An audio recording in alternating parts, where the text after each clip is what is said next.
زندگی کا کلام یسوع مسیح کی سلامتی آپ سب پر ہو۔ آپ سب سے دوبارہ ملاقات کر کے بے حد خوشی ہو رہی ہے۔ اپنے پچھلے سبق میں ہم نے اس بات پر غور کیا تھا کہ مذہب کیوں ضروری ہے اور صحیح مذہب کا انتخاب کیوں اہم ہے۔ ہم نے یہ بھی سیکھا تھا کہ الہامی مذہب جن کے پاس کتاب مقدس موجود ہیں عام طور پر ابتدائی فطری مذہب سے بہتر سمجھے جاتے ہیں۔ ہم نے دنیا کے بڑے عالمی مذاہب یعنی کہ مسیحیت، اسلام، ہندو مت اور بدھ مت، ان سب کا مختصر ہم نے جائزہ لیا تھا۔ سب سے اہم بات یہ ہے کہ اگر آپ ان مذاہب میں سے کسی ایک کا انتخاب کرنا چاہتے ہیں تو دانش مندی یہ ہے کہ ان کی مقدس کتابوں کا آپ جائزہ لیں۔ آپ ایک ایسی کتاب کو منتخب کریں جو قابل اعتماد ہو۔ اگر آپ مکمل رہنمائی حاصل کرنا چاہتے ہیں تو میں آپ کو مشورہ دوں گا کہ آپ تمام الہامی کتابوں کا موازنہ کریں۔ میں ایمانداری سے یہ اعتراف کرتا ہوں اور میں اس کے لیے معذرت خواہ بھی ہوں کہ مجھے دیگر مذاہب کی مقدس کتابوں کا اتنا گہرا علم نہیں ہے۔ میں نے مکمل طور پر ان کو پورا تو نہیں کیا، لیکن میں یہ جانتا ہوں کہ جو میں نے پڑھا ہے وہ میرے لیے بہت ہے۔ میں آج آپ کے ساتھ بائبل مقدس کو پیش کروں گا۔ یہ وہ بائبل مقدس ہے جسے میں اور آپ اچھی طرح جانتے ہیں۔ اگر بائبل کے بارے میں سب کچھ سننے کے بعد آپ محسوس کریں کہ یہ قابل اعتماد نہیں تو پھر آپ یقیناً دیگر مقدس کتابوں کا مطالعہ کر سکتے ہیں۔ بائبل کی ساخت کو سمجھنا بہت ضروری ہے۔ میں اپنے تمام دوستوں سے یہ کہوں گا کہ آئیے ہم سب سے پہلے اس بات کو جانیں کہ بائبل زندگی کا کلام ہے۔ سب سے پہلے آئیے ہم اس بات کو سمجھیں کہ بائبل کی ساخت کیا ہے۔ عزیزو، آپ کو بظاہر یہ ایک کتاب نظر آتی ہوگی، لیکن حقیقت میں یہ 66 کتابوں کا مجموعہ ہے جو ایک ہی جلد میں اکٹھی کی گئی ہے۔ پہلا حصہ عہد عتیق ہے جس میں ہم دیکھتے ہیں کہ 39 کتابیں پائی جاتی ہیں، اور دوسرا حصہ عہد جدید ہے جس میں 27 کتابیں پائی جاتی ہیں۔ اور ان کو یاد رکھنے کے لیے آپ آسانی سے یہ کہہ سکتے ہیں کہ 3 نام 27۔ عہد عتیق اور عہد جدید کے درمیان ہم دیکھتے ہیں کہ مسیح یسوع کا ذکر پایا جاتا ہے۔ مسیح یسوع کی پیدائش سے پہلے جو کتابیں لکھی گئیں وہ 39 کتابیں تھیں، اور عہد عتیق انہیں کہا جاتا ہے۔ مسیح یسوع کی پیدائش کے بعد جو کتابیں لکھی گئیں وہ 27 کتابیں تھیں جو کہ عہد جدید کہلاتی ہیں۔ خدا نے ہمیں بائبل کیوں دی؟ اگر ہم عہد عتیق اور عہد جدید کو گہرائی سے سمجھنا چاہتے ہیں تو پہلے یہ جاننا ضروری ہے کہ خدا نے ہمیں بائبل کیوں دی ہے، اور یہ سمجھنے کے لیے ہمیں یہ جاننا ہوگا کہ دنیا کب بنی اور بائبل کب دی گئی۔ دوستو، بائبل کے مطابق خدا نے تقریباً 6000 سال پہلے یعنی 4000 قبل مسیح کے قریب زمین کو پیدا کیا۔ اسی زمانے میں آدم اور حوا نے نیک و بد کی پہچان کے درخت کا پھل کھایا، جس کے نتیجے میں گناہ، موت اور خدا سے جدائی دنیا میں داخل ہو گئی۔ اس وقت خدا پہلے ہمارے ماں باپ یعنی کہ آدم اور حوا کے سامنے ظاہر ہوا کرتا تھا، جو غم سے بھرے ہوئے تھے۔ ہم دیکھتے ہیں کہ گناہ کے بعد وہ پھر خدا سے براہ راست بات چیت نہ کر پائے۔ صلیب پر مسیح یسوع مصلوب ہوئے اور انسانوں کے تمام گناہوں کو انہوں نے اپنے اوپر لے لیا۔ آدم اور حوا نے اس وعدے پر ایمان رکھا۔ بائبل کے مطابق آدم اور حوا تقریباً 930 سال زندہ رہے، اور اس دوران انہوں نے خدا کے نجات کے وعدے کو اپنی نسلوں تک پہنچایا۔ لیکن وقت گزرنے کے ساتھ ساتھ لوگ اس وعدے کو بھول گئے، اور بہت کم لوگ اس پر ایمان رکھتے تھے۔ اسی لیے خدا نے چاہا کہ یہ وعدہ پورا ہو۔ مسیح یسوع انسانوں کو بچانے کے لیے اس دنیا میں آیا۔ ہم دیکھتے ہیں کہ مسیح یسوع نے اس دنیا میں آ کر لوگوں کو نجات دی۔ یاد رکھیے گا کہ یہ بائبل تحریری شکل میں محفوظ کی گئی۔ یہی تحریریں ریکارڈ بن کر بائبل مقدس کی صورت میں ہمارے پاس آئیں۔ خدا چاہتا تھا کہ ہر شخص بائبل کو پڑھ کر اس بات پر ایمان لا سکے کہ یسوع انسانوں کو نجات دے سکتا ہے، اور انہی کے لیے وہ اس دنیا میں آیا۔ عزیزو، موسیٰ اور بائبل مقدس کی ابتدا۔ آپ نے یقیناً حضرت موسیٰ کا نام سنا ہوگا۔ خدا نے بزرگ موسیٰ کو اس لیے بلایا کہ وہ بنی اسرائیل کو مصر کی غلامی سے آزاد کروائے اور اسرائیل کی قوم کی بنیاد رکھے۔ خدا نے نہ صرف موسیٰ کے ذریعے اسرائیل کو آزادی دلائی بلکہ بائبل کی تحریر کا آغاز بھی کیا۔ اور یاد رکھیں، بائبل مقدس الہامی کتاب ہے۔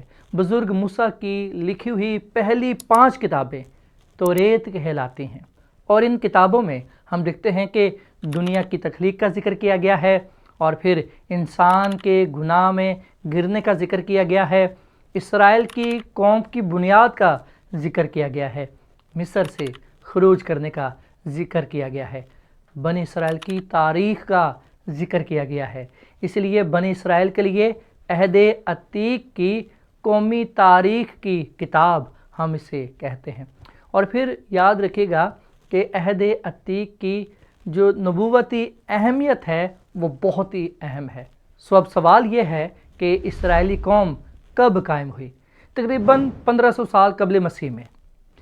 بائبل کی تحریر تقریباً 1500 سال قبل مسیح سے شروع ہوتی ہے اور تقریباً 1500 سال تک جاری رہی، یہاں تک کہ مسیح یسوع زمین پر جب تشریف لائے تو ہم دیکھتے ہیں کہ اس طویل عرصے میں مختلف مصنفین نے تقریباً 39 کتابیں لکھیں، اور یہی مجموعہ عہد عتیق کہلاتا ہے۔ خدا نے عہد عتیق کیوں لکھوایا؟ صرف ایک بنیادی مقصد کے لیے، تاکہ لوگ اس وعدے کو نہ بھولیں جو خدا نے بزرگ آدم اور حوا سے کیا تھا۔ وہ وعدہ کیا تھا؟ وہ وعدہ یہ تھا کہ یسوع زمین پر آئیں گے، صلیب پر اپنی جان دیں گے، انسان کے گناہ کا مسئلہ حل کریں گے۔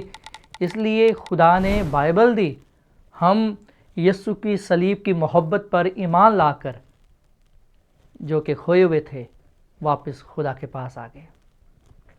اسی وجہ سے عہد عتیق میں بڑی تفصیل سے بہت سی پیشن گوئیاں درج کی گئی ہیں کہ یسوع مسیح کب پیدا ہوں گے، کہاں پیدا ہوں گے، کس طرح کی زندگی گزاریں گے، اور کس طرح موت قبول کریں گے۔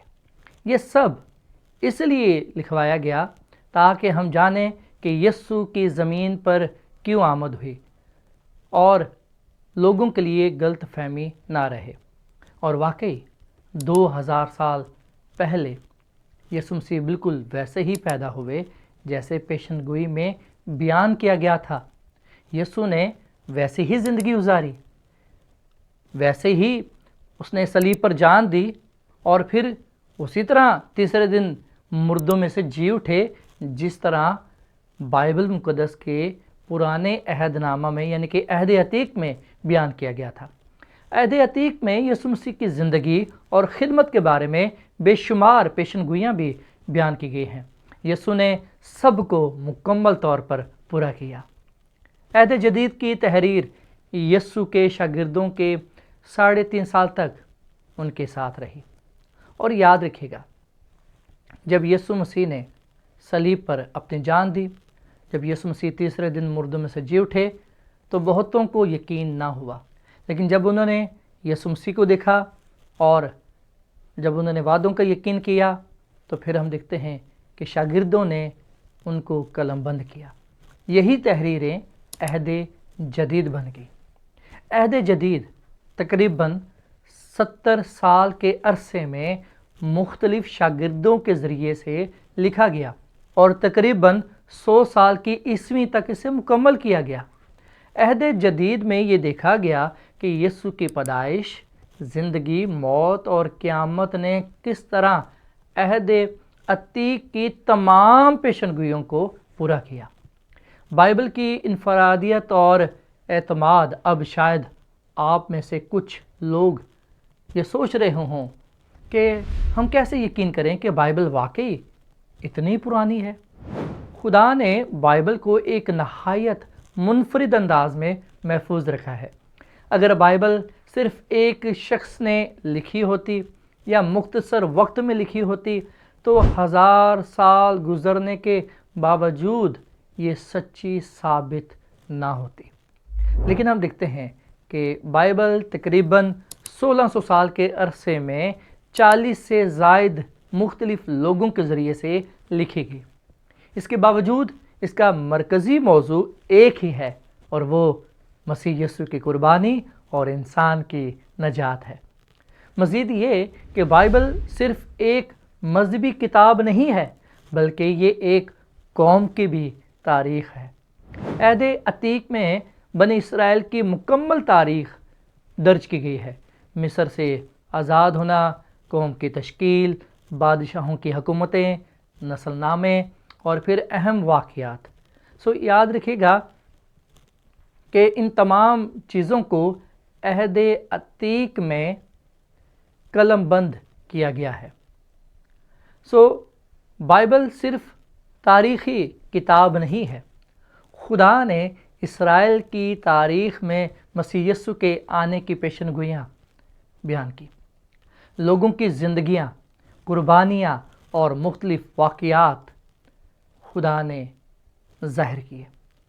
یسوع مسیح نے کس طرح انسانوں کی نجات کے لیے کام کیا، وہ تمام کچھ اس کتاب میں قلم بند کیا گیا۔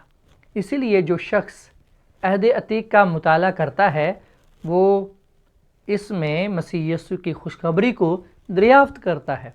اور چونکہ بنی اسرائیل آج بھی دنیا میں موجود ہیں اور عہد عتیق کو اپنی تاریخ مانتے ہیں، اسی لیے اسے محض ایک فرضی کہانی نہیں کہا جا سکتا۔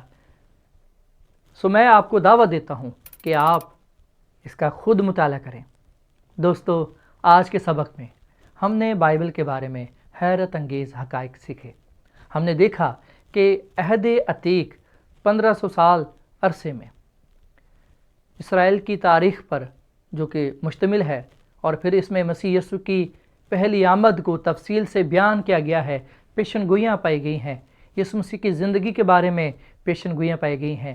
ہم دیکھتے ہیں کہ بائبل ایک منفرد اور قابل اعتماد کتاب ہے۔